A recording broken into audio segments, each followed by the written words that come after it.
गुरु परंपरा योग संस्थान में आपका स्वागत है। हम लोग श्रीमद् भगवद गीता पढ़ रहे हैं। श्रीमद् भगवद गीता में हम लोग 13वें अध्याय तक कंप्लीट कर चुके थे। आज 14वां और 15वां अध्याय पढ़ेंगे और सोमवार को हमारा बाकी का तीनों अध्याय जो बचेगा 16वां, 17वां, 18वां अध्याय कंप्लीट कर लेंगे और मंगलवार को हम रिवीजन करेंगे और बुधवार को हम सारे पीवाईक्यू जो भगवत गीता से अब तक पूछा गया है वो पीवाईक्यू करेंगे। तो इस तरह से सोम, मंगल, बुधवार को हमारा भगवत गीता कंप्लीट हो जाएगा। 14वें अध्याय का नाम है गुणत्रय विभाग योग। नाम ही है गुणत्रय विभाग योग, तो इसको ध्यान रखिएगा। गुण मतलब 17 स्तम गुण, त्रय मतलब वो तीन होते हैं, सत्रज और तम।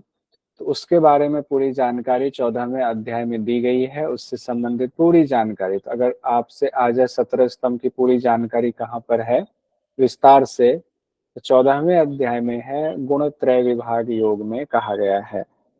और यहाँ पर पहले ही श्लोक में भगवान कहते हैं कि फिर से ज्ञान योग की चर्चा मैं तुमसे करता हूँ और उस ज्ञान योग के बारे में तुम्हें बताता हूँ जिसको जान करके मुनि लोग सिद्धि को प्राप्त हो गए हैं। यानी ज्ञान योग के बारे में, सांख्य योग के बारे में पहले चर्चा हुई ही है। तो ये ध्यान दीजिए कि एक ही किसी अध्याय में पूरा सांख्य योग नहीं बताया गया। 13वें अध्याय में हम लोगों ने देखा 24 तत्व की चर्चा आई थी। 7वें अध्याय में हम लोगों ने देखा था, उसमें अष्टधा प्रकृति की बात आई थी। तो 14वें अध्याय में फिर भगवान ज्ञान योग के बारे में जितना बता चुके हैं उससे आगे बता रहे हैं। अर्जुन जैसे जैसे सवाल पूछ रहे हैं वैसे वैसे जवाब हो रहा है। तो कहते हैं कि संपूर्ण ज्ञानों में जो श्रेष्ठ ज्ञान योग है, जिसको जानकर मुनि लोग सिद्धि को प्राप्त करते हैं, अब उसको मैं विस्तार से तुम्हें कहता हूँ। और दूसरे ही श्लोक में भगवान श्री कृष्ण कहते हैं कि इस ज्ञान से लेने वाला महासर्ग यानी सृष्टि की शुरुआत में भी पैदा नहीं होता। जब महासर्ग होता है, जब सृष्टि का निर्माण होता है, तो उस समय जो उस ज्ञान योग में अवस्थित हो गया, तो सोचिए उनको मोक्ष मिल गया। इसीलिए यहाँ ये बात कही गई है कि महासर्ग में वो उनको फिर से पैदा होने की जरूरत नहीं है और प्रलय की अवस्था में व्यथित नहीं होते। तो जब वो पैदा ही नहीं होंगे तो व्यथित क्यों होंगे। तो दूसरे ही श्लोक में ये बात कह दी गई है।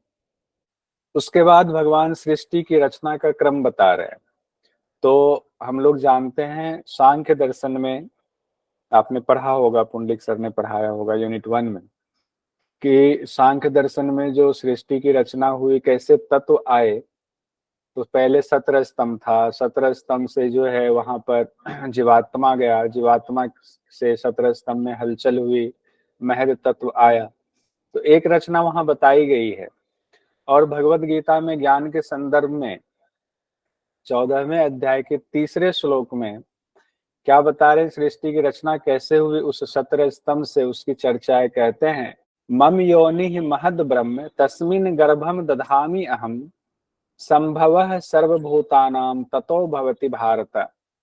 तो इसमें भारत शब्द जो है ये अर्जुन के लिए इस्तेमाल हुआ है कि हे भरत वंश में उत्पन्न होने वाले अर्जुन, सबका उत्पत्ति स्थान जो है, यानी सृष्टि का उत्पत्ति स्थान जो है वो महत ब्रह्म है। उसी को मूल प्रकृति कहा गया। सभी व्याख्याकारों ने महत ब्रह्म को मूल प्रकृति ही कहा है। और योनि का मतलब है जिससे उत्पन्न हुआ है। तो उत्पत्ति स्थान मूल प्रकृति है, महत ब्रह्म है। और उसमें गर्भ का किसने प्रतिष्ठापन किया, किसने बीजारोपण किया। तो कहते हैं उस मूल प्रकृति में मैंने ही, तस्मिन उसमें मैंने ही, गर्भम दधामी अहम मैंने ही उसमें गर्भ का स्थापना किया हुआ है, भगवान कहते हैं। उसके बाद कहते हैं कि उससे गर्भ की जब स्थापना कर दी उस प्रकृति में, तो संभवः सर्वभूतानाम, तो जितने भूत प्राणी हैं उसकी उत्पत्ति हो गई। ततो भवति, सभी जितने भूत हैं सबकी उत्पत्ति हुई किससे, गर्भ का उसमें प्रतिस्थापन करने से। यानी प्रकृति एक तरह से माता हो गई और परमात्मा पिता हो गए। उसी को चौथे श्लोक में यही बात कह रहे हैं भगवान, सर्व योनिषु कौन्तेय मूर्तयः संभवन्ति याः तासाम ब्रह्म महद योनिरहम बीज प्रदः पिता। कहते हैं कि वो जो प्रकृति है वो माता है और उसमें बीज की स्थापना करने वाला मैं पिता हूँ। वो माता है, यहाँ पर कहा गया है कि सर्व योनिषु, जितने योनि पैदा हुए, जितने शरीर पैदा होते हैं, जितनी योनि मूर्तयः संभवन्ति, या जितनी योनियां मूर्तवत दिख रही हैं, सबकी मूल प्रकृति है, तो प्रकृति माता हुई। और जो मैं उसमें बीज रूप में प्रतिस्थापन कर रहा हूँ गर्भ का, तो मैं पिता हूँ। अपने आप को भगवान पिता कह रहे हैं और प्रकृति को माता कह रहे हैं। यहाँ ये बात भी क्लियर हो गया कि प्रकृति माता है और ब्रह्म जो है, यानी भगवान श्री कृष्ण अपने बारे में कह रहे हैं कि मैं ब्रह्म स्वरूप हूँ और मैं पिता हूँ। अब सवाल यह है कि माता पिता है, उसमें बीजारोपण हुआ, लेकिन बीजारोपण हुआ तो कैसे जो है प्रकृति की रचना हुई? हम इंसान का बीजारोपण और परमात्मा के बीजारोपण तो बस समझाने के लिए कहा गया, तो इंसानों जैसे बीजारोपण नहीं होता है तो कैसे होता है? आखिर उस प्रकृति में जीव कैसे आकर बंध गया? जीवात्मा कैसे आ गया? कैसे उसमें हलचल होने लगी? कैसे उसमें प्राण आ गए? तो भगवान 5वें श्लोक में कहते हैं 14वें अध्याय के, सत्वम रजस्तम इति गुणाः प्रकृति संभवाः निबंधन्ति महाबाहो देहे देहिनम अव्ययम। प्रकृति से जो ये 3 गुण उत्पन्न हुए हैं संभवा, कौन? सत्व रज और तम। ये जो 3 गुण प्रकृति से उत्पन्न हुए हैं, सत्व रज और तम, ये तीनों गुण, ये देखिए अब यहाँ पर बड़ा इंपॉर्टेंट है, देहे देहिनम अव्ययम। देही यानी आत्मा को देह से बांध देता है। देही कौन है? आत्मा।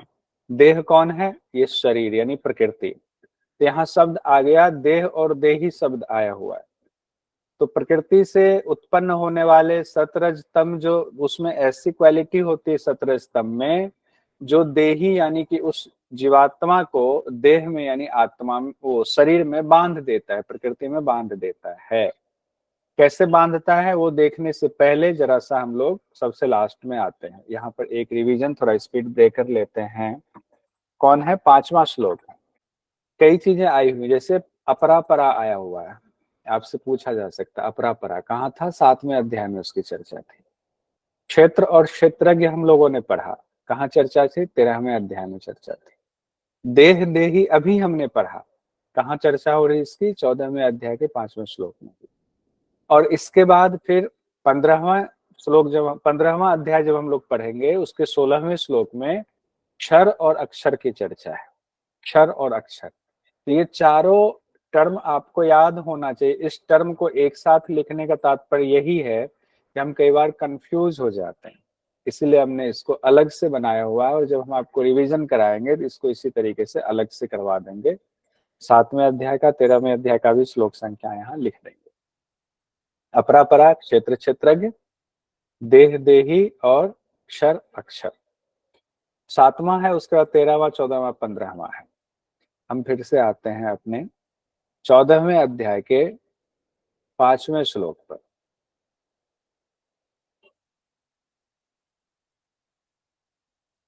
तो 5वें श्लोक में क्या कहा गया? 17 स्तंभ जो है वो देह में देही को बांध लेता है। कैसे बांधता है? अब उसकी चर्चा 14वें अध्याय के 6, 7वें और 8वें श्लोक में कहा गया है। कहते हैं कि सत्वगुण की जो अपनी खासियत है वो है निर्मल, प्रकाशक और निर्विकार। क्या क्या है? निर्मल है सत्वगुण, प्रकाशक है सत्वगुण और निर्विकार है सत्वगुण। इस वजह से सुख और ज्ञान की डोर से वो देही को लुभाकर बांध देता है। किससे? सुख और ज्ञान की डोर से। तो सत्वगुण में एक तो निर्मल, प्रकाशक, निर्विकार कहा गया है, और उससे होता क्या है, क्या प्राप्ति होती है? तो सुख और ज्ञान की प्राप्ति होती है। तो सुख और ज्ञान की प्राप्ति का झांसा दिया गया जीवात्मा, वो आत्मा को, कि तुम्हें सुख दूंगी, तुम्हें ज्ञान दूंगी, ये प्राप्त होगी तुम्हें। तो उससे लुभाना शुरू किया। और रज कैसे लुभाना शुरू किया? 14वें अध्याय के 7वें श्लोक में कहते हैं तृष्णा और आसक्ति को पैदा करने वाला है रजोगुण। तृष्णा और आसक्ति, आपके अंदर किसी चीज को पाने की जो है इच्छा हुई, तृष्णा हो गई, और उससे जुड़ा रहना आसक्ति हो गया, हमें वो चाहिए। तो कहते हैं वो रजोगुण क्या करता है, कैसे प्राप्त होगा, तो तृष्णा आसक्ति की वजह से कर्म की उत्पत्ति होती है, हम कर्म करते हैं, आसक्ति वाला कर्म करते हैं, तो वो कहता है कर्म का झांसा देता है आत्मा को, तो कर्म से जो है देही को बांधने की कोशिश करता है। और तमोगुण में आए तो तमोगुण में क्या कहा गया है कि संपूर्ण देहधारियों को मोहित करने वाला तमोगुण अज्ञान से उत्पन्न होता है। किससे उत्पन्न होता है, अज्ञान से, ध्यान रखिएगा, ये अज्ञान से उत्पन्न होता है। और अज्ञान से क्या फिर इसका रिजल्ट क्या फाइनल होता है, हमारा व्यवहार कैसा हो जाता है, यहाँ तो हमारा व्यवहार कर्म वाला हो गया रजोगुण में, यहाँ सुख और ज्ञान की डोर प्राप्त होने वाला हो गया। और तमोगुण में क्या होगा, तो कहते हैं प्रमाद, आलस्य और निद्रा से आत्मा को बांधता है, प्रमाद उत्पन्न कर देगा, आलस्य उत्पन्न कर देगा, छोड़ो कुछ नहीं करना, सो जाते हैं, आलस आ गया तो फिर नींद भी आने लगी। आखिर प्रमाद क्या है, प्रमाद भी तो कुछ होता होगा। तो कहते हैं प्रमाद का अर्थ होता है कि जो काम करना चाहिए वो नहीं कर रहे हैं, जो नहीं करना चाहिए वो कर रहे हैं, और जो नहीं करना चाहिए वो कर रहे हैं, उसका रिजल्ट कुछ नहीं निकल रहा है, कोई आध्यात्मिक चीज नहीं है। जैसे जुआ खेल रहे हैं, जुआ खेल रहे हैं, शराब पीने चले गए, बीड़ी पी रहे हैं, तंबाकू खा रहे हैं, इस तरह के काम जो नहीं करना चाहिए उसमें लग जाते हैं, उसी को यहाँ पर प्रमाद स्वरूप कहा गया है। उसके बाद देखिए यहाँ पर आत्मा को बांधने के लिए सत्र स्तंभ ने अपना डोरा फेंका, तो सत्वगुण कैसे बांध रहा है सुख में लगाकर, रजोगुण कैसे बांध रहा है कर्म में लगाकर, और तमोगुण कैसे बांध रहा है प्रमाद में लगाकर। प्रमाद लगा दिया, जुआ खेलो, शराब पियो, तंबाकू खाओ, तो ज्ञान ढक गया। इस तरह से ये तीनों गुण उस आत्मा पर विजय प्राप्त कर लेता है और उसको मनुष्य शरीर में बांध लेता है, और मनुष्य पर ही तीनों गुण जो है अपना अधिकार जमा के रखता है, वो अपना स्वरूप ही भूल जाता है आत्मा। उसके बाद 10वें श्लोक में 14वें अध्याय के भगवान कहते हैं कि तीनों गुण भी आपस में लड़ते रहते हैं। तीनों गुण ने मिलकर के आत्मा को तो बांध लिया, देही को देह में बांध लिया, अब तीनों आपस में अपनी सत्ता प्रकट करना चाहते हैं। जैसे मान लीजिए कांग्रेस है, बीजेपी है, आम आदमी पार्टी है, चाहते हैं कि हम आम आदमी के दोनों को दबा के हम बढ़ जाए, बीजेपी चाहते हैं उन दोनों को दबा के हमारी सत्ता हो, और कांग्रेस चाहती है दोनों को दबा के हमारी सत्ता हो। तो तीनों गुण आपस में एक दूसरे को दबाते हैं। कैसे, रजोगुण तमोगुण को दबाकर सत्वगुण बढ़ता है, और कई बार बढ़ता भी है, कई बार होता है ना, कई बार बीजेपी की सरकार, कई बार दिल्ली में आम आदमी की सरकार बन गई, पंजाब में भी बन गई, कई बार कांग्रेस की सरकार बन जाती है केरल में या और जगहों पर। तो हर जगह पर अलग अलग जो है वो बढ़ता दबाता रहता है।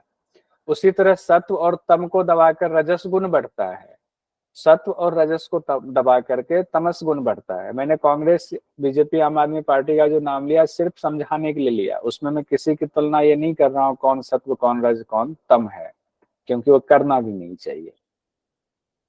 उसके बाद कब कौन सा गुण बढ़ा हुआ है कैसे पता चले, किसी व्यक्ति का व्यवहार देख करके या अपने ही ऊपर हम ले कि हम ये माने कि अभी हमारा कौन सा गुण बढ़ा होगा। अभी सतरज को दबा करके तम बढ़ा हुआ है कि तम रज को दबाकर सत बढ़ा हुआ है, या सत तम को दबाकर रज बढ़ा हुआ है, कैसे पता करे। तो उसको पता करने का तरीका भगवान बताते हैं। 14वें अध्याय के 11वें श्लोक में भगवान कहते हैं, जब इस शरीर में सभी इंद्रियों में प्रकाश और ज्ञान प्रकट हो, विवेक, ज्ञान शब्द कहा गया है उस शब्द में, तो श्लोक में ज्ञान मतलब विवेक प्रकट हो जाता है, सब कुछ अच्छा अच्छा होता है, प्रसन्नता रहती है, आनंद की स्थिति रहती है, तब ऐसा मानना चाहिए कि सत्वगुण बढ़ा हुआ है, सभी इंद्रियां गलत दिशा में कोई नहीं जा रही, एकदम सब सात्विक प्रवृत्ति में बनी हुई, बड़ा आनंद की स्थिति में। और 12वें श्लोक में कहा गया है कैसे पता करें कि रजोगुण बढ़ा हुआ है, तो कहते हैं लोभ की प्रवृत्ति जब आपके मन में आ जाए किसी चीज के प्रति, हमारे आपके जब ऐसा हो जाए किसी चीज के प्रति लोभ उत्पन्न हो रहा है, कोई कार्य शुरू करने की प्रवृत्ति की इच्छा हो रही कि नहीं करना है, एक्शन में आना है, प्रवृत्ति किसी चीज के प्रति हो रही है और उसकी प्रवृत्ति के प्रति उसमें एक्शन में आ जाते हैं, कार्य प्रारंभ कर देते हैं, और करते हैं, नहीं मिलती है तो अशांति भी होती है, मिलती है तो मिलने के बाद और होता और प्राप्ति हो, उसकी अशांति हो जाती है, उसका स्पृहा की स्थिति हो जाती है। स्पृहा मतलब क्या होता है, जिसकी हमें जरूरत है उसकी प्राप्ति के लिए हम जी जान लगा देते हैं। इस तरह की वृत्तियां जब पैदा हो जाए तो समझो रजोगुण बढ़ा हुआ है। अभी हम ये नहीं कह रहे हैं कौन खराब है कौन बुरा है, अभी हम कुछ नहीं बात कर रहे हैं कि किससे कैसे समझे कि कौन सा गुण बढ़ा हुआ है, बस उसी पर व्याख्या चल रही है। तमोगुण का कैसे पता चलेगा? कहते हैं अप्रकाश की स्थिति, अंधकार की स्थिति है, अप्रवृत्ति की स्थिति की, कुछ भी ना करने की इच्छा, अनिच्छा की स्थिति हो रही है, और प्रमाद की स्थिति हो रही है, मोह की स्थिति हो रही है। इस तरह से चार प्रवृत्तियां पैदा हो रही है।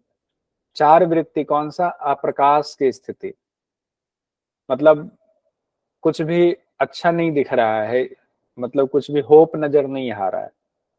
अप्रवृत्ति हो रही, अनिच्छा हो रही, जो अच्छी चीज है उसको नहीं करना है, तो करना ही नहीं। अप्रवृत्ति मतलब कुछ करने की इच्छा ही नहीं रही, कुछ भी करने की नहीं। और प्रमाद हो रही है कि अच्छा नहीं करना, बुरा कुछ कर लो तो कर लो, कोई बात नहीं, जो नहीं करना चाहिए उसमें लग गए। मोह उत्पन्न हो रहा है। ये चार प्रकार की वृत्तियां जब उत्पन्न हो जाए समझे तमोगुण बढ़ा हुआ है। दो शब्द को एक बार फिर से देखते हैं, स्पृहा और प्रमाद। स्पृहा का हमने कहा आवश्यक वस्तु जिसकी जरूरत है उसका इच्छा होना और उसकी परवाह करना, कैसे प्राप्ति होगी, कैसे करना है, जो है उसको कैसे बचा के रखना है, स्पृहा हो गया। प्रमाद हुआ, जो काम करने लायक है उसको कर ही नहीं रहे, जो नहीं करने लायक है तो बीड़ी पीने बैठ गए, जुआ खेलने बैठ गए, ताश पत्ता खेलने बैठ गए, इस तरह के जो अनर्गल काम है उसमें लग गए, तो वो प्रमाद में लग जाना है। उसके बाद कहा गया है कि अंत समय में किस गुण के प्रभाव से कौन सा जन्म मिलता है। पहले तो तीनों गुण आपने देख लिया, बांधता कैसे है, क्या फल मिलता है उसका, कैसे हम पता लगाएं कि हमारा कौन सा गुण बढ़ा हुआ है। और मान लीजिए कि हमारा तमोगुण बढ़ा हुआ है, अंतिम समय में मृत्यु के वक्त में हमारी मृत्यु हो गई, रजोगुण बढ़ा है तो मृत्यु हो गई, सत्वगुण बढ़ा है तो मृत्यु हो गई, तो क्या होगा उसके बाद, गति क्या होगी, क्या मोक्ष मिलेगा, मोक्ष नहीं मिलेगा तो क्या होगा? तो कहते हैं सत्वगुण बढ़ा हो, मान लीजिए अंत समय में बिस्तर पे मृत्यु होने वाले उस समय सत्वगुण बढ़ा हुआ है, तो अच्छे लोकों की प्राप्ति होगी। किसकी प्राप्ति होगी? निर्मल लोकों की प्राप्ति होगी। जो अच्छे अच्छे लोग कहे गए हैं, स्वर्ग लोक हैं, अलग अलग लोक, इतने लोक हैं, उन लोकों की प्राप्ति होगी। और रजोगुण बढ़ा हुआ है मृत्यु के वक्त, तो क्या होगा? उस समय देह छूट गया, प्राण छूट गया, तो फिर से मनुष्य योनि में पैदा होंगे। रजोगुण बढ़ा हुआ, पुण्यात्मा वाला रजोगुण है तो अच्छी श्रेणी में, अपापात्मा वाला रजोगुण है तो बुरी श्रेणी में जाए, मनुष्य योनि में। और अगर तमोगुण बढ़ा हुआ है, उस समय देह छूट गया, तो कहते हैं मूढ़ योनि में पैदा होंगे, जानवर वगैरह कीट पतंग कुछ बन करके मूढ़ योनि में जन्म ले लेंगे। यहां तक भी हम समझ गए कि तीनों उसमें क्या होता है। अब ऐसी भी क्या कोई स्थिति आ सकती है जब तीनों ही गुणों से जो है हम परे हो जाएं? आगे इसकी भी चर्चा है, ठीक है। तीनों गुण वाली स्थिति में जो है कुछ ना कुछ हम, यानी कि जन्म मृत्यु के चक्र में फंसे हुए हैं, तो उसको पहले देख के फिर तीनों से परे वाली स्थिति भी देखेंगे। कहते हैं किस गुण से क्या फल मिलता है? कहते हैं शुभ कर्म का फल सात्विक होता है, निर्मल होता है। और राजस कर्म का फल क्या होता है? दुख कहा गया है। और तामस कर्म का फल क्या होता है? अज्ञान कहा गया है। तो एक सात्विक निर्मल हुआ, दूसरा दुख हुआ, तीसरा अज्ञान हुआ, मूढ़ता वाली स्थिति हुई। मूढ़ता ही शब्द आया हुआ है श्लोक में बेसिकली। तामस कर्म का फल, राजस कर्म का फल दुख होता है, शुभ कर्म सात्विक कर्म का फल निर्मल होता है, ये बात कही गई। उसके बाद किससे क्या उत्पन्न होता है, ये भी बात कही गई है कि सत्व गुण से ज्ञान उत्पन्न होता है। ऊपर विवेक की बात आई थी, ज्ञान भी आया था, ज्ञान को विवेक कहा गया। सत्व गुण से विवेक उत्पन्न होता है, ज्ञान उत्पन्न होता है। रजोगुण से लोभ उत्पन्न होता है। तमोगुण से प्रमाद मोह अज्ञान उत्पन्न होता है। तमोगुण से तीन चीजें कही गई, प्रमाद, मोह और अज्ञान। ऊपर भी ये चीजें हमने देखा हुआ, उसका रिपीटेशन हो रहा है यहाँ पर। रजोगुण की चर्चा एक जगह और आई थी किसी अध्याय में, वहां कहा गया था रजोगुण से कामना, और कामना ही क्रोध है। ये चर्चा याद कीजिए, अभी आएगा। तो इससे क्या उत्पन्न होता है ये भी देख लिया। और जून 2019 में क्वेश्चन पूछा गया था, भगवद गीता के अनुसार रजोगुण का क्या परिणाम होता है? लोभ, मोह, काम और मद, क्यों हो, जब तृतीय अध्याय में आपको अभी बात हुई 37वें श्लोक में कहा गया है रजोगुण से काम भी उत्पन्न होता है, काम ही क्रोध है, वहां ये आया हुआ था। देखिए पूरा श्लोक इस तरह से था, काम एष क्रोध एष रजोगुण समुद्भव महाशनो महापापमा विद्धेन मिह वैरिणम। ये वैर है, इसको खत्म करना, इसको बिंध दो, वेध दो इसको। तो इस हिसाब से ये क्वेश्चन में लगता है जैसे कि गलत था, हालांकि लोभ मोह काम मद कहा गया है तो होना चाहिए आंसर में लोभ भी और काम भी, दोनों होना चाहिए। तो इसको चेक करना पड़ेगा एक बार कि 2019 में एनटीए ने जो फाइनल आंसर की दिया था उसमें इस क्वेश्चन का क्वेश्चन आईडी भी दिया हुआ है, क्या आंसर दिया था वो एक बार चेक करना पड़ेगा, चेक नहीं कर पाया हूँ। सत्व गुण से क्या प्रकट होता है, विवेक मोह अहंकार आलस्य, क्या होता है, विवेक उत्पन्न होता है। विवेक। सत्व गुण देही को देह से कैसे बांधता है, सुख और ज्ञान से। सुख और ज्ञान से बांधता है। और इसी में अगर आ जाए रजोगुण कैसे बांधता है, कर्म कर्मों की आसक्ति से बांधता है। और अगर आ जाता तमोगुण तो मोह और आलस्य से बांधता है। हालांकि इसमें आलस्य 2 है तो ऑप्शन उस हिसाब से चेंज हो जाता है, लेकिन मोह और आलस्य वाला आता है। अब 18वें श्लोक में हम आते हैं 14वें अध्याय के, सत्व गुण में स्थित मनुष्य ऊर्ध्वलोक में जाते हैं, 18वें में कहा गया है, और रजोगुण में स्थित मनुष्य मृत्युलोक में जाते हैं, और तामस मनुष्य अधोगति में जाते हैं। ये बात यहाँ पर रिपीट हो गई 18वें श्लोक के हिसाब से। अब 19वें और 20वें श्लोक में भगवान कहते हैं, जो अभी बात ऊपर हुई थी सत रज तम गुण जिनका हुआ उनकी स्थिति तो हमने देख लिया, उनके फल भी देख लिए, लेकिन क्या ऐसा भी है जो तीनों गुणों का अतिक्रमण कर जाए, यानी तीनों गुणों से परे हो जाए, जिनके ऊपर तीनों गुणों का कोई अनुभव ही नहीं हो रहा है, जो तीनों गुणों को जीत लिया, जिसने तीनों गुणों पर कंट्रोल कर लिया, त्रिगुणातीत हो गया, उसके लिए शब्द आता है, उसी को यहाँ कहा गया तीनों गुणों का अतिक्रमण कर लेना। तो भगवान कहते हैं कि वो जन्म मृत्यु वृद्धावस्था रूपी दुखों से रहित हुआ अमरता का अनुभव करता है। किससे, यानी मोक्ष मिलता है। जन्म नहीं होगा तो मृत्यु भी नहीं होगी, मृत्यु जन्म ही नहीं होगा तो वृद्धावस्था कैसे आनी है। तो जन्म मृत्यु वृद्धावस्था, ये जो दुख रूप इसको कहा गया है, इसमें हम लोगों ने कल दुख रूप की में चौथा भी पढ़ा था, रोगावस्था, यानी रोग भी को भी दुख कहा गया, तो उससे रहित हो जाता है। और क्या होता है, अमरता का अनुभव करता है, अमरता की स्थिति में यानी मोक्ष की स्थिति में पहुंचता है। और त्रिगुणातीत होने को पातंजलि योग दर्शन में कैवल्य की स्थिति कहा गया है। अब यहाँ पर अर्जुन पूछते हैं कि आप कह रहे हैं कि तीनों गुणों को जो अतिक्रमण कर जाता है, त्रिगुणातीत हो जाता है, वो अमरता को प्राप्त होता है। तो हमें पहले ये बताइए कि ऐसे मनुष्य जो तीनों गुणों से परे हो जाते हैं उनके लक्षण क्या है। एक सवाल ये पूछा है। दूसरी बात उन्होंने ये पूछी है उनके आचरण कैसे होते हैं, वो कैसे व्यवहार करते हैं। और तीसरा उन्होंने पूछा है तीनों गुणों का अतिक्रमण हम कैसे करें, ये भी हमें बताइए, उपाय भी बताइए। जब इतना कुछ आप बता रहे हो तो हम भी चाहते हैं कि तीनों गुणों को अतिक्रमण कर जाए, तो तीनों गुणों का अतिक्रमण कैसे करें। अब भगवान बता रहे हैं कि तीनों गुणों से परे होकर मनुष्य का लक्षण कैसा होता है, पहले ये सुन लो। कहते हैं 14वें अध्याय के 22वें श्लोक में, प्रकाश प्रवृत्ति और मोह।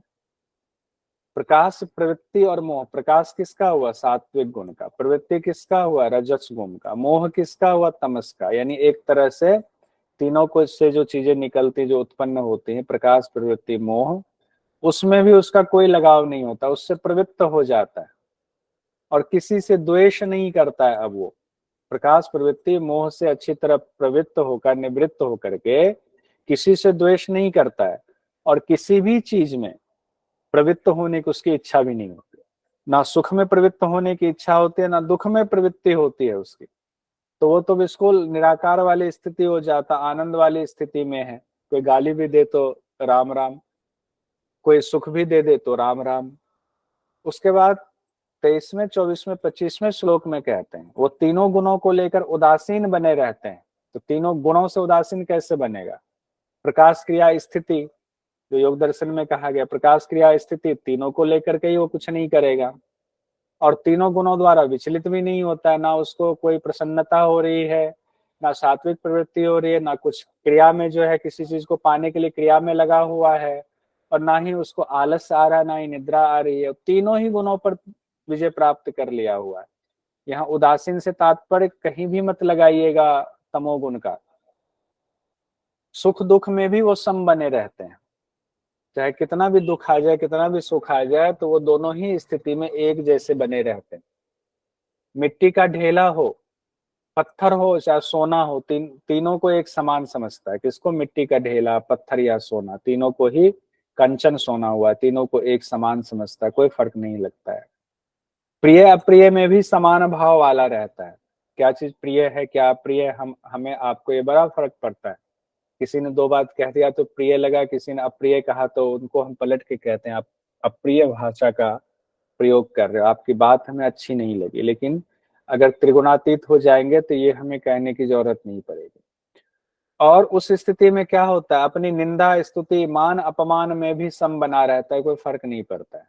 मित्र शत्रु के पक्ष में भी सम बना रहता है, वह मनुष्य गुणातीत होता है। अब देखिए इसमें उसके लक्षण भी बता दिए गए और कैसा वो व्यवहार करेगा ये बात भी भगवान ने बता दिया। यानी कि अर्जुन के दो सवालों का जवाब यहाँ पर कंप्लीट हो गया। उसके बाद अर्जुन ने तीसरा सवाल पूछा था कि गुणातीत होने का पर, यानी त्रिगुणातीत होने का तरीका क्या, हम कैसे त्रिगुणातीत हो जाए। तो भगवान बहुत सुंदर यहाँ उदाहरण दे रहे हैं। कहते हैं जो मनुष्य अव्यभिचारी होकर भक्ति योग के द्वारा मेरा सेवन करता है, वह गुणों का अतिक्रमण करके ब्रह्म प्राप्ति का पात्र बन जाता है, यानी मोक्ष की प्राप्ति होती। कैसे? भक्ति योग के द्वारा, यानी कि भगवान में ही लग जाता है। अव्यभिचारी शब्द इस्तेमाल किया गया। अव्यभिचारी शब्द का मतलब होता है कि किसी और चीज का सहारा नहीं लेता है ब्रह्म प्राप्ति के लिए, वो सिर्फ भगवान का सहारा लेता है, भगवान में ही लग जाता है, सब कुछ उसके लिए भगवान ही होता है। और उसके बाद भगवान अंतिम श्लोक में कहते हैं 14वें अध्याय के, चूंकि सब कुछ का दाता तो मैं ही हूँ, सब कुछ की स्थिति क्रिया सब कुछ तो मेरे द्वारा ही हो रहा है, तो जो मुझ में लग गया उसको फिर ब्रह्म प्राप्ति कराना मेरा कर्तव्य बन जाता है। तो यहाँ आ गया है कि भक्ति योग के द्वारा, यानी मेरा जो सेवन करता है वो तीनों गुणों का अतिक्रमण कर जाता है। अगर आप हम भी ऐसा करना चाहें, हमें भगवान में लग जाना चाहिए किसी भी साधन को छोड़ करके, और कर्तव्य कर्म करना है और भगवान में लगे रहना है, हर चीज भगवान को समर्पित करना है। तो फिर क्या होगा, ब्रह्म प्राप्ति हमें हो जाएगी। ये 14वां अध्याय यहाँ हमारा कंप्लीट हो गया। उसके बाद 15वां अध्याय हमारा शुरू होता है। 15वां अध्याय का नाम है पुरुषोत्तम योग। 14वें अध्याय का क्या नाम था, कोई बता सकते हैं? गुणत्रय विभाग योग। गुणत्रय विभाग योग। गुणत्रय विभाग योग। गुणत्रय विभाग योग, क्योंकि तीनों गुणों की सुंदर व्याख्या पूरे उसमें की गई है। पूरे 14वां अध्याय गुणत्रय विभाग योग ही है और कुछ है ही नहीं उसमें।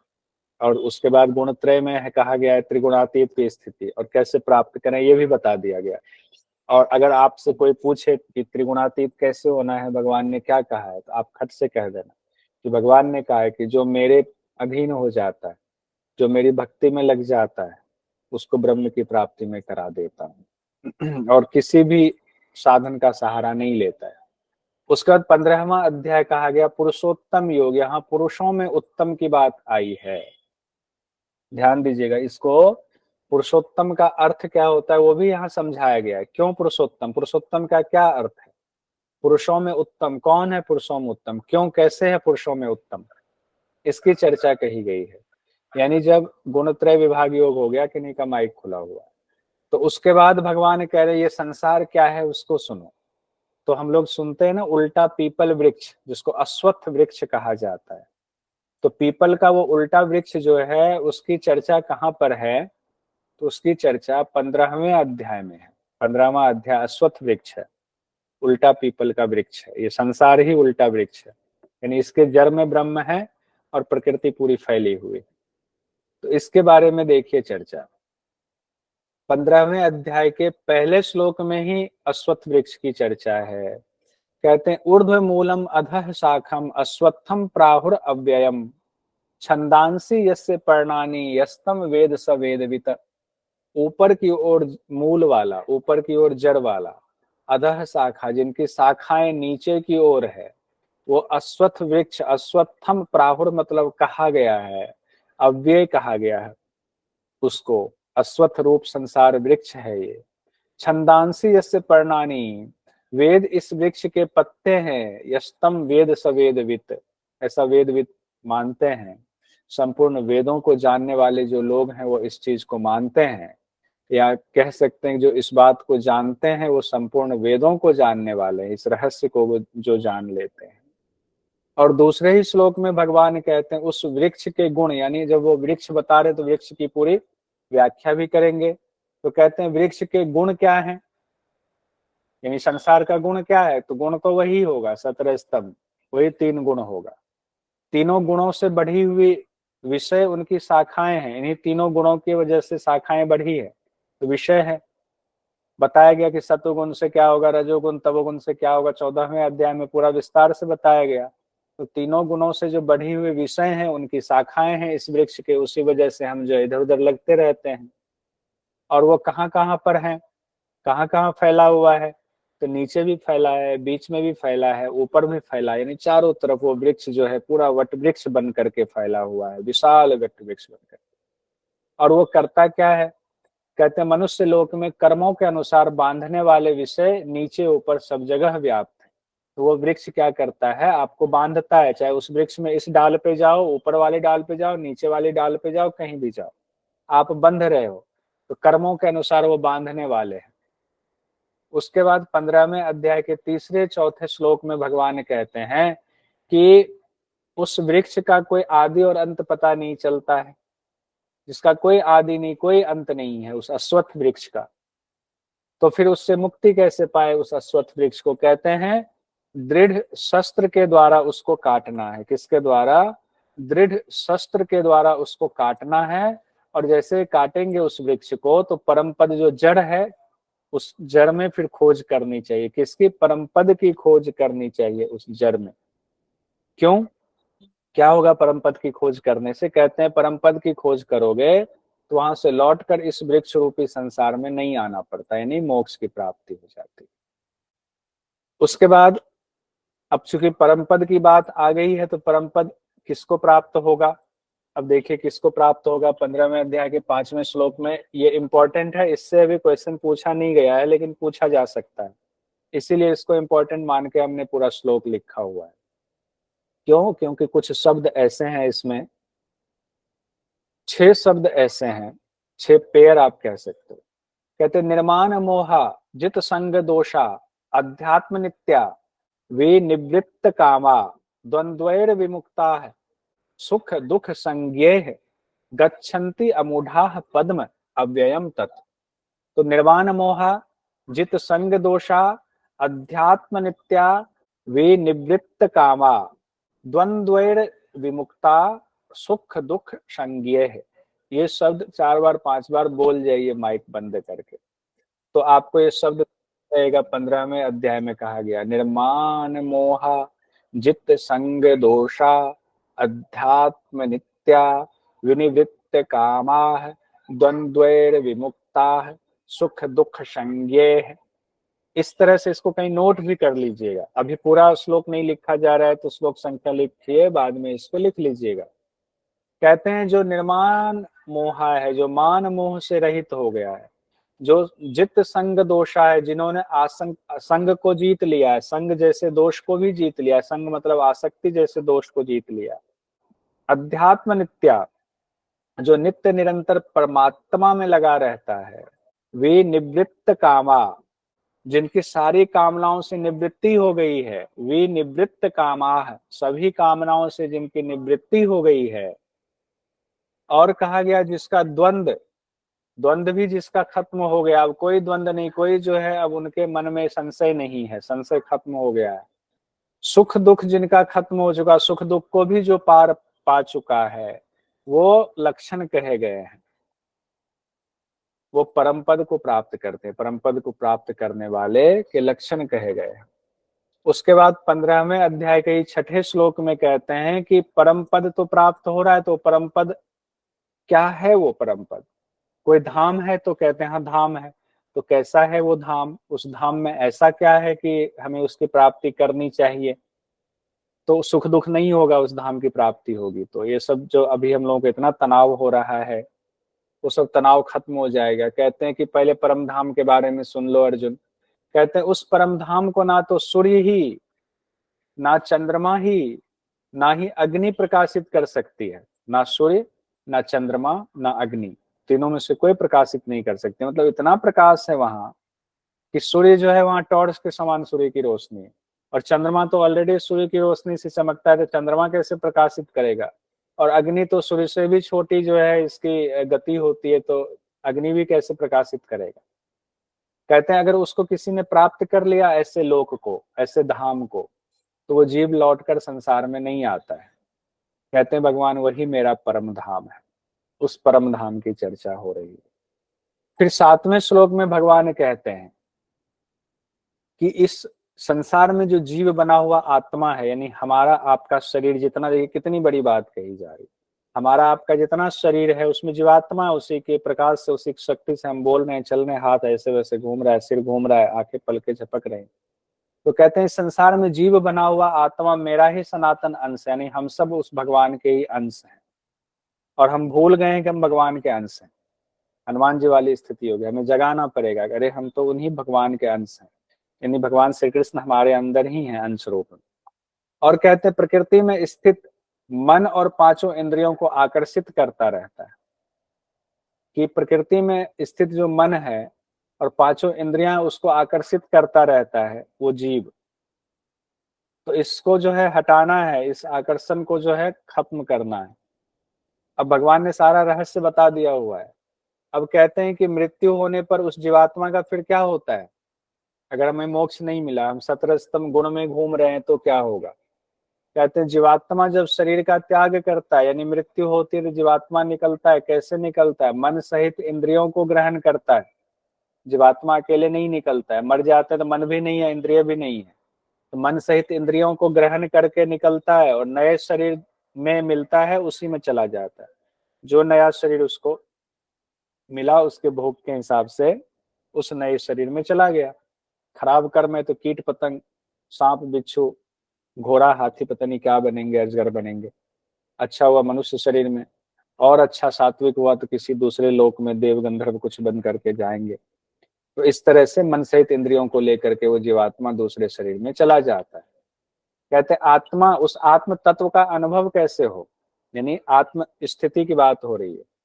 आत्मदर्शी कैसे बने, किसको आत्मा का दर्शन होता है। कहते हैं यत्न करने वाले योगी, यानी यत्न तो करना ही पड़ेगा।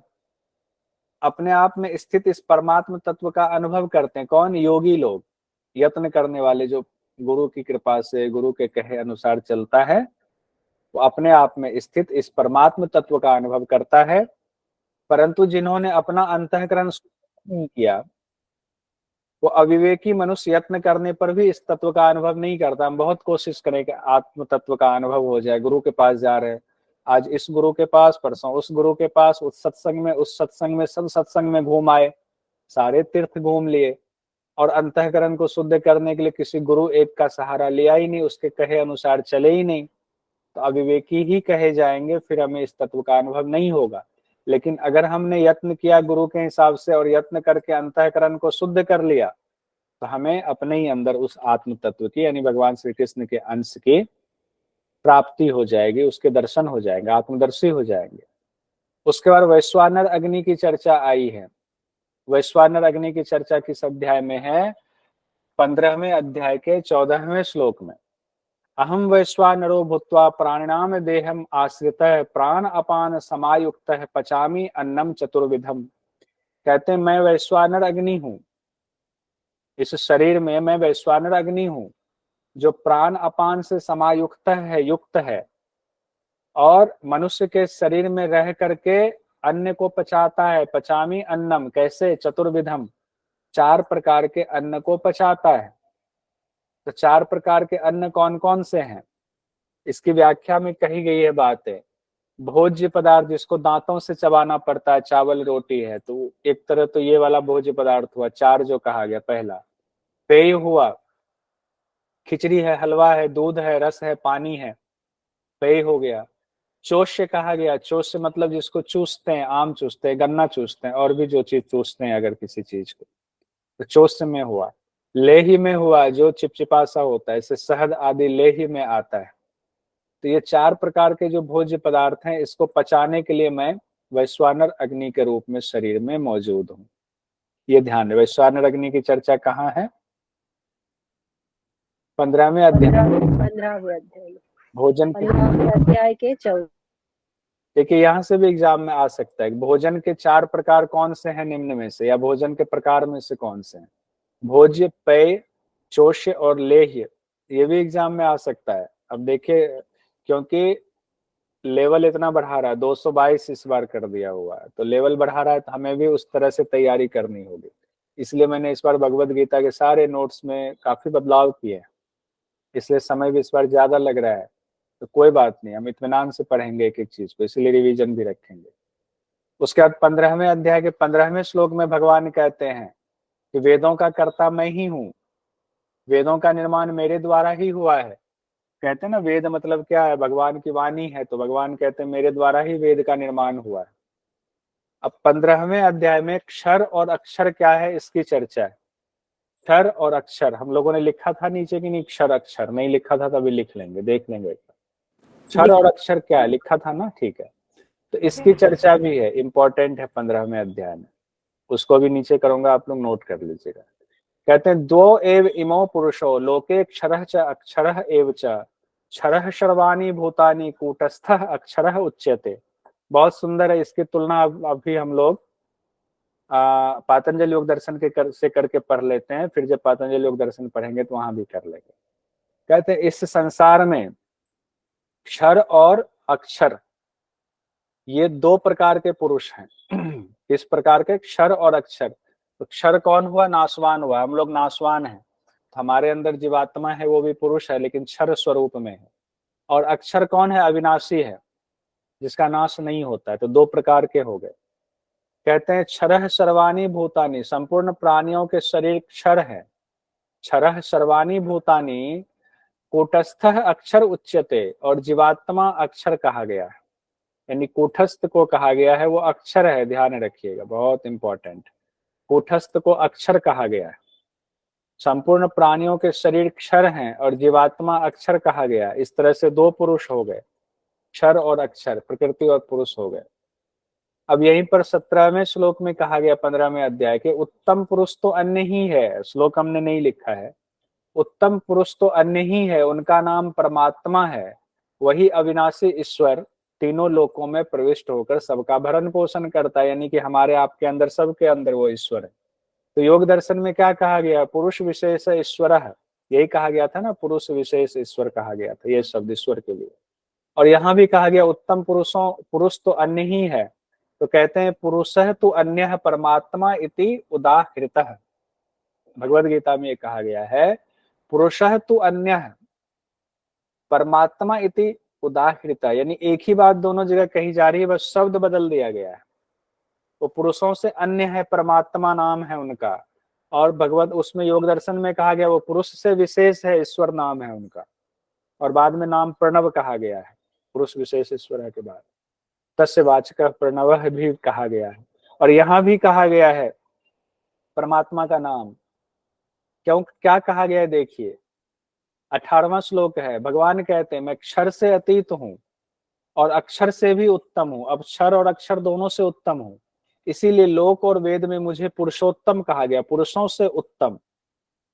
योग दर्शन पुरुष विशेष, यहाँ पुरुषों से उत्तम पुरुषोत्तम कहा गया है। तो पुरुषोत्तम नाम से मैं प्रसिद्ध हूँ, वहां प्रणव कहा गया है, यहाँ पुरुषोत्तम कहा गया है। पुरुषोत्तम नाम से मैं प्रसिद्ध हूँ लोक और वेद में। तो हम लोग पुरुषोत्तम पुरुषोत्तम कहते हैं, क्यों कहते हैं? क्योंकि वो पुरुषों में उत्तम है। कौन से पुरुष में उत्तम है? जो हमारे अंदर जो वो जीव है, कूटस्थ है, उस पुरुष से भी उत्तम है वो। ये तो अंश मात्र है, वो तो संपूर्ण ही है, उसी का अंश ये है। यहाँ पर हमारा 15वां अध्याय भी कंप्लीट हुआ, जो भी इंपॉर्टेंट था। 16वां 17वां 18वां हम लोग अगली क्लास में करेंगे। हाँ, क्षर अक्षर यहाँ आ गया था, ठीक है। क्षर हुआ नाशवान शरीर, अक्षर को कूटस्थ कहा गया। अक्षर में मैं कूटस्थ शब्द जानबूझ करके लिख देता हूं, क्योंकि कई बार ये शब्द आ जाए कूटस्थ अक्षर है कि क्षर है, तो आपको ध्यान रखिएगा। कूटस्थ, इसको नोट कर लिए चारों चीज को, इम्पोर्टेंट।